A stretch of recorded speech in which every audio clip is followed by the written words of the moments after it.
জীবনে যতবার ভুল করেছি সেই ভুলের স্বীকারোক্তি আমি নির্দ্বিধায় দিয়েছি বিনয়ের সাথে।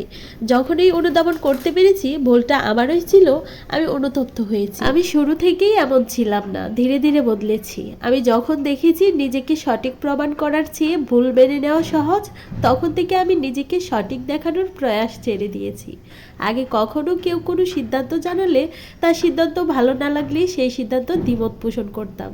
এখন মানুষের সিদ্ধান্তের বিপরীতে আমি সবসময় একটাই বলি, আপনি যা ভালো মনে করেন তাই করেন। আসসালামু আলাইকুম ভিউয়ার্স, কেমন আছেন সবাই? আলহামদুলিল্লাহ, আমরাও ভালো আছি।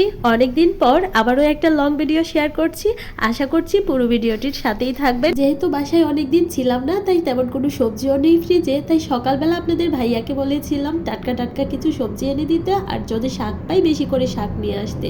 তো এখানে কিছু পালং শাক আর মূলা শাক নিয়ে আসছে, আর যেগুলো রান্না করব সেগুলো বের করে রেখেছি, আর অল্প কিছু ফ্রিজে রেখে দিয়েছি। আজকে পালং শাক রান্না করব, সাথে মিরকা মাছ দিয়ে ফুলকপির তরকারি রান্না করব, সাথে টমেটো আলু দিব।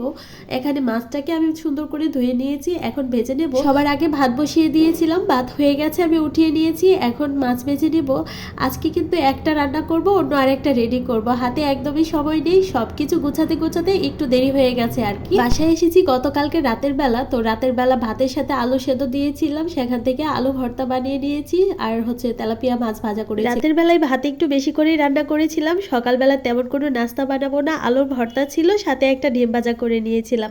এই দিয়েই কিন্তু আমাদের সকালের নাস্তা হয়ে গেছে। ওয়াসের জন্য একটা নুডলস রান্না করেছিলাম ডিম তেল ছাড়া। এদিকে মাছ ভাজা হয়ে গেছে, আমি উঠিয়ে নিয়েছি। এখানে পালং শাক রান্না করার জন্য মশলাটাও সুন্দর করে কষিয়ে নিয়েছি। আজকে চিংড়ি মাছ আর মসুর ডাল পালং শাক রান্না করব, আর এই পালং শাক রান্নাটা সবাই অনেক পছন্দ করে। যখন মশলা কষানো হয়ে গেছে তখন আমি কেটে রাখা চিংড়ি মাছ দিয়েছি। এখানে 2টা চিংড়ি মাছ দিয়েছি, আর চিংড়ি মাছ না দিলেও হয়। তারপর ডাল দিয়ে মশলার সাথে খুব সুন্দর করে মিক্সড করে আমি কিছুক্ষণ কষিয়ে নিয়েছিলাম। যখন ডাল হালকা একটু ফুটে উঠেছে তখন এর মধ্যে আমি 2 কাপ পানি দিয়ে দিয়েছি। এখন অপেক্ষা করব ঝোলের পানি ফুটে ওঠার আগ পর্যন্ত। এদিকে ফুলকপি কেটে আমি সামান্য পরিমাণ ভিনেগার দিয়ে ভিজিয়ে রেখেছিলাম। এই কাজটা আমি সব সময় করি, এর থেকে দেখা যায় যতটুকু পোকা ভিতরে থাকে সবগুলো পানির মধ্যে বের হয়ে যায় আর কি।